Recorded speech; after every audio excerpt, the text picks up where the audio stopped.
Money FM 89.3, best of breakfast. Mind your business, only on Money FM 89.3.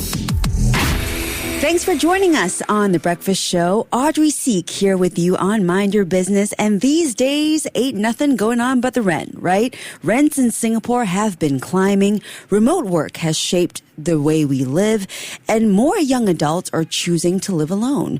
But that often comes with a side effect, which is loneliness. In fact, a 2023 McKinsey study found that 1 in 3 Gen Z and Millennial adults say they feel always or often lonely. Well, one company is trying to change this. Casa Mia Coliving isn't just about renting a room, it's about building a community. They've matched housemates thoughtfully and helped more than 1,300 residents from over 80 countries feel at home right here in Singapore. So today we're joined by the founders of Casa Mia, Eugenio Ferrante and Ahmed Nizar, to find out how they're reimagining what it means to live and belong in a modern city. Gentlemen, good morning. Thanks so much for joining us. Good morning. Good morning. Thank you for having us. It's great to have the two of you on. I'm going to be putting you on the spot, asking you about pet peeves and your former experiences with roommates. But let's start with you, Eugenio. How do you think attitudes towards co-living have changed in recent years? And what do you think is driving the shift, especially here in Singapore? So we've been at this almost 6 years now. And when we started, there was very little awareness of what co-living was. People were not familiar with the concept. The ones who were familiar thought about it as your college dorms. And 6 years later, now people are much more aware of the community centricity of co-living. They're looking for a certain type of community, whether it's what we offer, young professional spots, or whether it's intergenerational or a certain niche like entrepreneurs or artists. So it's turning to not just a group of people living together, but a tight-knit community with a certain 1 or 2 themes of focus. Yeah. So when people say co-living, we immediately think of the people in your immediate vicinity, the people who are sharing your house, your kitchen, your bathroom. But how do you guys define co-living? Would you say it's a building-wide kind of attitude or even like a neighborhood kind of attitude? In Singapore, buildings are not easily available for co-living operators. Like you have to go to a hotel or a service apartment, but then people tend to stay short-term. Yeah. For people to stay long-term, we use regular residential apartment. We tend to have more apartments in the same building, like 2, 3, 4 apartments in the same building. And your first immediate community are your 3, 4 housemates. And then the other housemates that live in the other unit in the same building.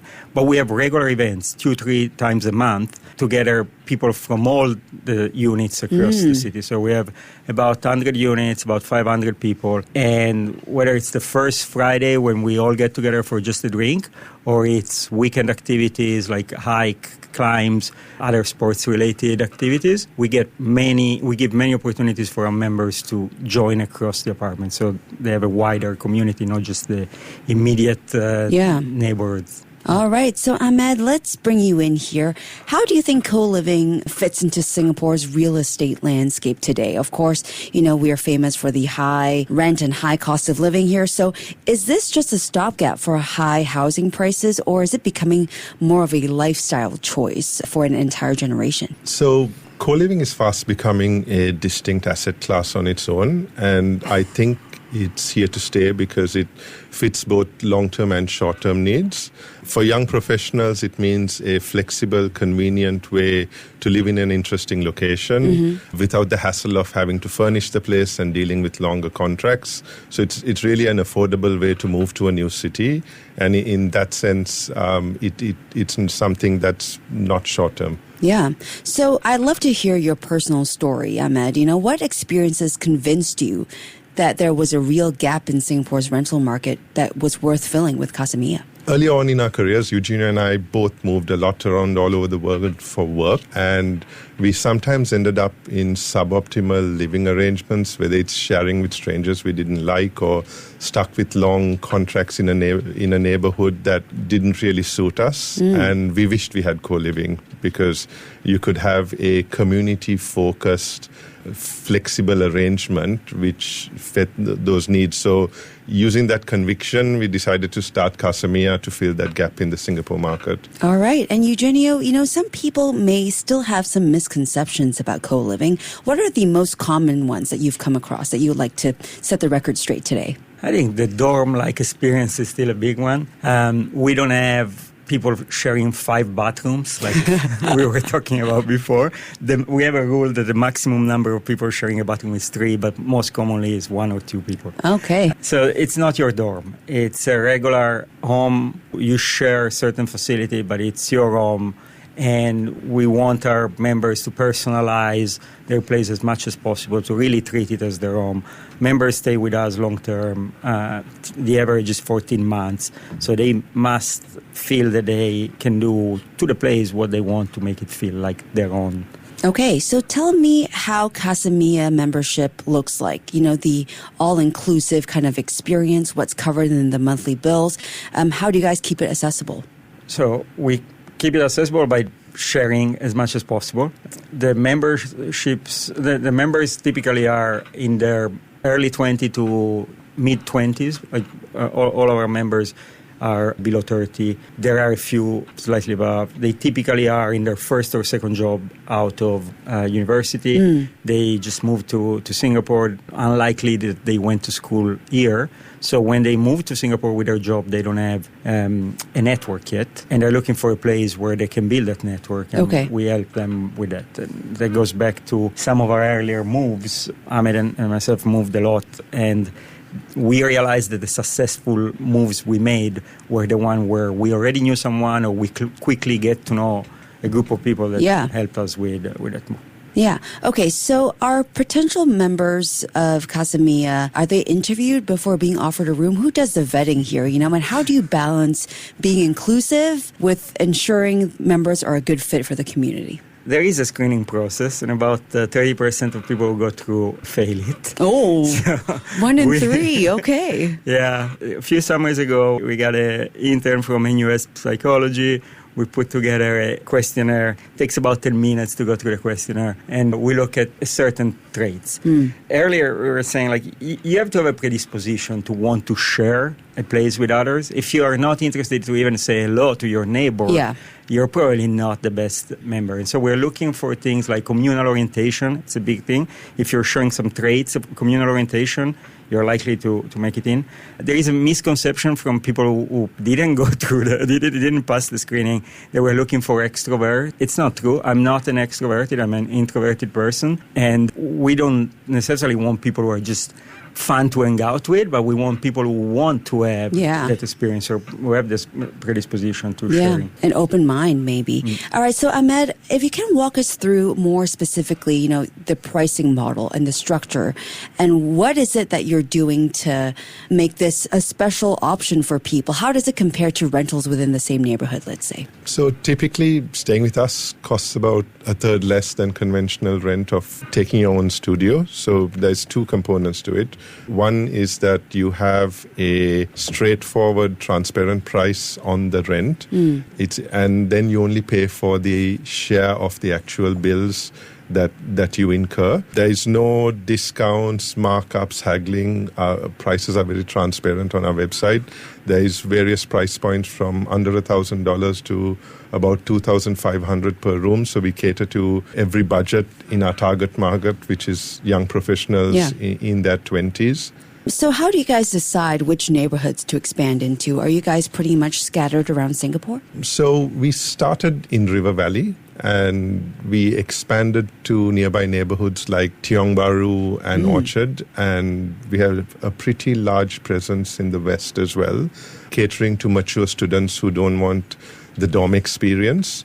But we are always looking for places that are interesting neighborhoods with access to great cafes and recreational areas, but also quite affordable with a lot of facilities around as well.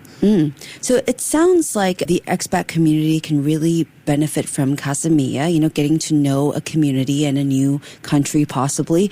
But how do you guys address, potential cultural differences or misunderstandings as an operator of this community, Eugenio?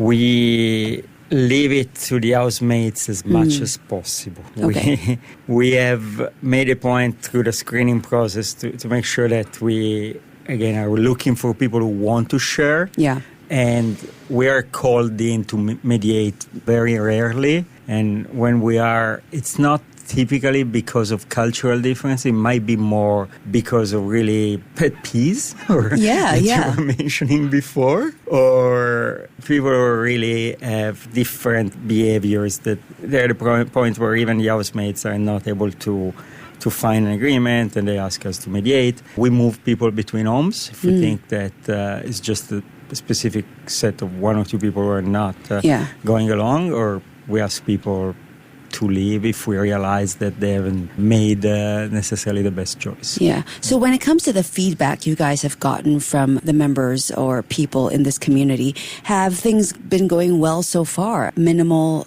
complaints or, problems when it comes to the roommate matching? We have very good feedback. Good reviews are high. We do every 6 months per satisfaction surveys. We track NPS, and NPS score much higher than your typical property management. So we think that in general the experience is great for members.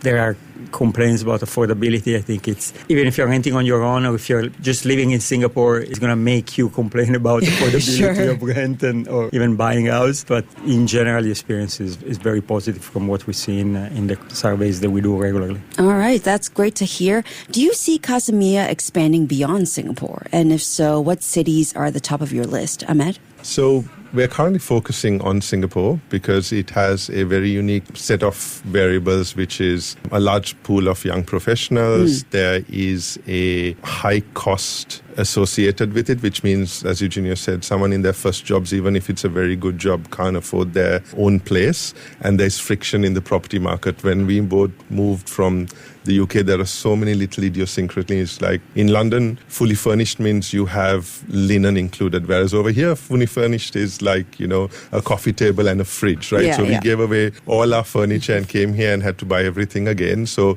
those sort of things make it a lot more straightforward to work on. And there are some cities in Asia which have those similar characteristics. So, it wouldn't be the largest cities in Asia that we're looking at, but there are some that have similar characteristics to Singapore that we're quite interested in bringing the product to make it easy for those young professionals to move to those cities as well. All right. Well, speaking of characteristics, we have to end off with what I promised, which is pet peeves in housemate or roommate. You guys have to share, putting you on the spot. What is your biggest pet peeve when it comes to a housemate? Ahmed? Cleaning up after themselves. Like in university, we had like rotas. We don't mandate that, but you're supposed to clean up after yourself. Yes. And if someone doesn't feel the need, even though we do provide cleaning as a service, it's not how you're supposed to go about. All right, Eugenio, what about you? I think people touching stuff in the fridge, like I want my own shelf. Yes.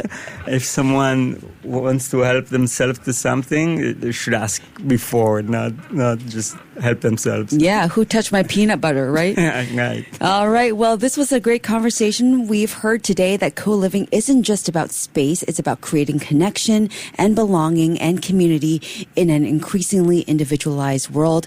Big thanks to our guests, Ahmed, Nizar, and Eugenio Ferrante, founders of Casa Mia, for joining us today. Thank you so much, gentlemen. Thank you very much. Lots more to come on the show. Keep it here, Money FM 89.3. To listen to more great interviews, download our podcasts at audio.sg or download the audio app. That's AWEDIO, audio at the App Store and Google Play.